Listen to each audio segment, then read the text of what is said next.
আমার ক্লাস 11-এর ছাত্রছাত্রীদের জন্য এই ভিডিওটা বানাচ্ছি।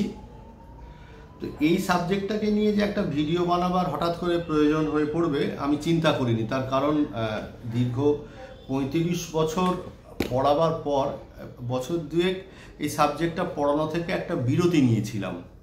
সাবজেক্টটার নাম হচ্ছে বিজনেস স্টাডিজ। আমি তোদেরকে চেষ্টা করব যে গোটা তিনেক ভিডিওতে এই বিজনেস স্টাডিজ যতটুকু পড়াতে চাইছি সেটা সম্বন্ধে একটা ক্লিয়ার কাট আইডিয়া দেওয়ার। তো প্রথমেই বলে রাখি যে তোরাও যেমন শিখছিস আমিও তেমনি প্রতিনিয়ত শিখছি, ঠিক আছে? শেখার তো কোনো বয়স হয় না। তো সেই জন্যে প্রতিনিয়ত চেষ্টা করি যে নতুন নতুনভাবে সাবজেক্টটাকে রিপ্রেজেন্ট করবার, যাতে করে তোদের বুঝতে ভালো লাগে। তোদের ভালো লাগাতেই আমার ভালো লাগা, তার কারণ তোদেরকে নিয়েই আমার বেঁচে থাকা। এতদিন ধরে সেইভাবেই চলে এসছে। আগামী দিনে আরও ভালো কিছু দেওয়ার চেষ্টা করব। যাই হোক, আমি তোদেরকে এই ভিডিওতে দু চারটে কথা বলি যে আমি ঠিক কিভাবে পড়াতে চাই বিজনেস স্টাডিজটা, বা তোরা কিভাবে পড়বার চেষ্টা করবি, বা তোরা এখান থেকে কি পাবি বা কি ধরনের সমস্যার সম্মুখীন হবি, সেটা একটুখানি তোদেরকে জানানো দরকার। প্রথমত তোরা যেটা পরীক্ষা যখন দিবি, পরীক্ষা দিতে গিয়ে দেখবি যে তোরা এখান থেকে মোট 40 মার্কের তোদের উত্তর করতে হবে। কি বললাম? মোট 40 মার্কের উত্তর করতে হবে। কেমন? এই যে মোট 40 মার্কের উত্তর করতে হবে, এই 40 মার্কের উত্তর করতে গিয়ে তোরা কি ধরনের কোয়েশ্চেনের সম্মুখীন হবে। প্রথমেই একটা কথা বলি, এই বিজনেস স্টাডিজটা না পুরোপুরি পড়বার ওপর ডিপেন্ড করছে, একেবারেই রসকসহীন সাবজেক্ট। তো সেটার মধ্যে একটুখানি রসাস্বাদনের ব্যবস্থা করতে হবে এবং আমাকেই চেষ্টা করতে হবে। একটা কথা মাথায় রাখবি, এটা একটা ধর কোড, আমি এটা এখন খুব মানি। কি বলতো, যে বোঝে সে খোঁজে, আর যে খোঁজে সে পায়।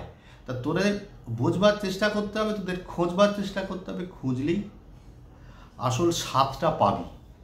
তা তোরা এই 40 নম্বরের যে কোয়েশ্চেন পাবি, সেই কোয়েশ্চেনের ক্ষেত্রে প্রথম যেটা পাবি এমসিকিউ, তারপরে পাবি স্তম্ভ মেলানো। বাঁদিকে এ একটা স্তম্ভ আছে, বি একটা স্তম্ভ আছে, তার সাথে এ স্তম্ভতে এবিসিডি দেওয়া রয়েছে, ওদিকেও এবিসিডি দেওয়া রয়েছে। সেই অনুযায়ী কার সাথে কোনটা ম্যাচ করবে সেটা মেলাও। ফিল ইন দ্য ব্ল্যাঙ্কস থাকতে পারে, ট্রু ফলস থাকতে পারে, সর্বোপরি যেটা থাকতে পারে কেস স্টাডি ভিত্তিক কোয়েশ্চেন।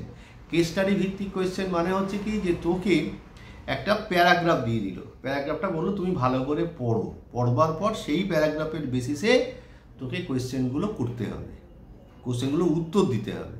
আর কি থাকবে? আর থাকবে হচ্ছে অ্যাসারশন রিজনিং, মানে বিবৃতি যুক্তি। বিবৃতি যুক্তি মানে কি?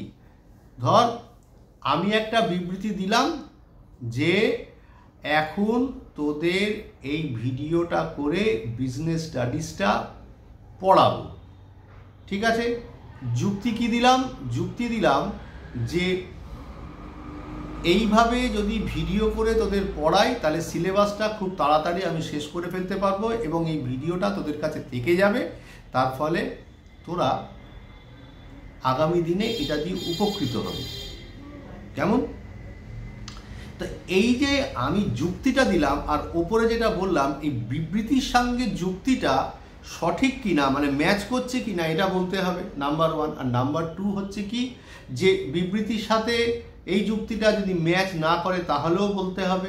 আর দুটো স্টেটমেন্ট সঠিক হলো কিনা তাও বলতে হবে। এতগুলো ভাবে থাকতে পারে। তাহলে তোরা একটা জিনিস বোঝবার চেষ্টা কর যে জিনিসগুলো কিন্তু বেশ জটিল। তাহলে জটিল জিনিসকে সরল করবার উপায় কি? জটিল জিনিসকে সরল করার উপায় হচ্ছে প্র্যাকটিস অ্যান্ড মোর প্র্যাকটিস। প্রচুর প্র্যাকটিস দরকার। তাহলে এই প্র্যাকটিসটা আমরা কিভাবে পড়বো, আর আমি তোদের এখানে কিভাবে পড়াবো, কি অনলাইন কি অফলাইন, এই বিজনেস স্টাডিজ পড়াবার সফলতার সূত্রটা কি হবে, আমি তোদের পার্টিকুলার যে জায়গাটা একটু ডিসকাস করব, সেই ডিসকাশনের পর তোদের যে বইটা আমি পড়াচ্ছি সেই বই থেকে আমি তোদের যতটুকু পড়ালাম সেই ততটুকু পড়াবার উপর MCQ, fill in the blanks, true false, এগুলো সব বাড়ি থেকে দেখে আসতে বলবো। দেখে আসার পর কি হবে, আমার যে ক্লাসে আমি যখন বিজনেস স্টাডিজটা পড়াবো সেখানে তোদের না দেখে লিখতে দেবো, তাহলে এই জায়গাটা তাহলে তো রেডি হয়ে যাবে। একটা বইয়ের প্রথমে যতগুলো আছে সব করব, আর একটা বইয়ে তো রেফারেন্স নেব। আমার কাছে আরও বই আছে, দুটো বই এনাফ, তার কারণ এর বেশি সময় আমরা পাবো না। আর বইয়ের পাতা টু পাতা পড়তে হবে। যদি কোনো জায়গায় মনে হয় যে আমরা যে বইটা পড়ছি সেই জায়গাটা ভালো লাগছে না, সেই বইয়ের যতটুকু অন্য জায়গা থেকে তুলে ধরার আমি তোদের দিয়ে দেবো। তার মানে কিন্তু এইটা অনেকটাই তোদের ওপর আমার সফলতাটা নির্ভর করছে, তোরা কতটা পড়বি তার ওপর। তোদের কাছে একটা আমার অনুরোধ যে ভালো করে পড়, তার কারণ ওই যে বললাম, যে বোঝে সে খোঁজে আর যে খোঁজে সে পায়, তবেই তো পাবি, নাহলে পাবি কি করে, তাই না?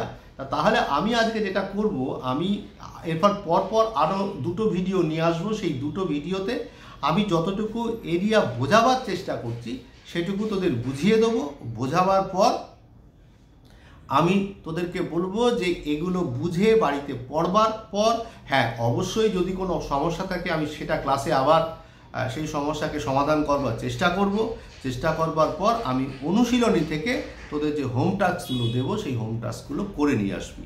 তাহলে এটাই প্রথম ভিডিও, তোরা ভালো করে দেখবি এই আশা রাখি।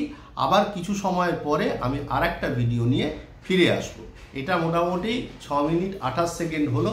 আমি আগামী দিনে খুব প্রয়োজন না পড়লে এই 10 মিনিটের বেশি ভিডিও করব না, এবং আমি সেটা করিও না। জানি তোরা এতটা স্থিরতা দেখাতে পারবি না। ঠিক আছে, আপাতত এটুকুই।